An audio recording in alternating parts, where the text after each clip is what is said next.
অসমৰ অগ্নিবীৰে পাবলৈ গৈ আছে অসম আৰক্ষীত চাকৰি। অগ্নিবীৰ ফাৰ্ষ্ট বেচ সম্পূৰ্ণ হ'বহি নৱেম্বৰ মাহত। নৱেম্বৰ মাহত সম্পূৰ্ণ হৈ তেওঁলোক ডিচেম্বৰ মাহত ঘূৰি আহিব। অসমৰ অগ্নিবীৰ অসমত ঘূৰি আহিব। এতিয়া সকলোবোৰ অগ্নিবীৰ ঘূৰি হ'ব, কাৰণ তেওঁলোকৰ যিহেতু কাৰ্যকাল 4 বছৰহে।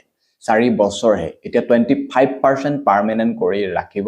ফুল ইণ্ডিয়ান আৰ্মিত তেওঁলোকক চাকৰি দিব, যিটো আগৰ ইণ্ডিয়ান আৰ্মি তাত তেওঁলোকক ৰখাব। বাকী 75% ঘৰলৈ পঠিয়াই দিব, প্ৰত্যেককে 11 লাখকৈ টকা দি। মই বেলেগ ষ্টেটৰ কথা ক'বলৈ নাযাওঁ, কিন্তু আমাৰ অসম চৰকাৰৰ কথা যদি ক'বলৈ যাওঁ, বৰ্তমানৰ মুখ্যমন্ত্ৰী ডক্টৰ হিমন্ত বিশ্ব শৰ্মা ডাঙৰীয়াদেৱে কৈছিল যে এই বিজেপি চৰকাৰৰ দিনতে কৈছে যে অসম আৰক্ষীত তেওঁলোকক চাকৰি দিয়া হ'ব। যিসকল অগ্নিবীৰ ঘৰলৈ ঘূৰি আহিব, যিসকল আমাৰ অসমৰ অগ্নিবীৰ, তেওঁলোকক দিয়া হ'ব অসম আৰক্ষীত চাকৰি।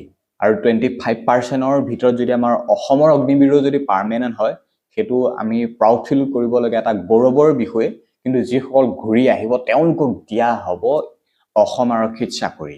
গতিকে এই ভিডিঅ'টো শ্বেয়াৰ কৰা। নৱেম্বৰ মাহত তেওঁলোকক সম্পূৰ্ণ হ'ব, ডিচেম্বৰ মাহত ঘূৰি আহিব। এটা প্ৰচেছৰ মাজেদিয়ে তেওঁলোকক দিয়া হ'ব অসম আৰক্ষীত চাকৰি। গতিকে ভিডিঅ'টো শ্বেয়াৰ কৰা, কোনোবা ফাৰ্ষ্টে যদি আহিছা ফলো কৰি থবা, আৰু এনেকুৱা ধৰণৰ আপডেটবোৰ যিমান পাৰোঁ সিমান দিবলৈ চেষ্টা কৰিম। ধন্যবাদ। Like to comment, but in Assam we'd like to assure everybody that because our base is very low, so whoever will come out in Agnibir, normal army would have been working in the organization for 14 years. Now Agnibir plus Assam police, it will take them to 60 years. So in any point of time, Agnibir plus Assam police is much better for the youth.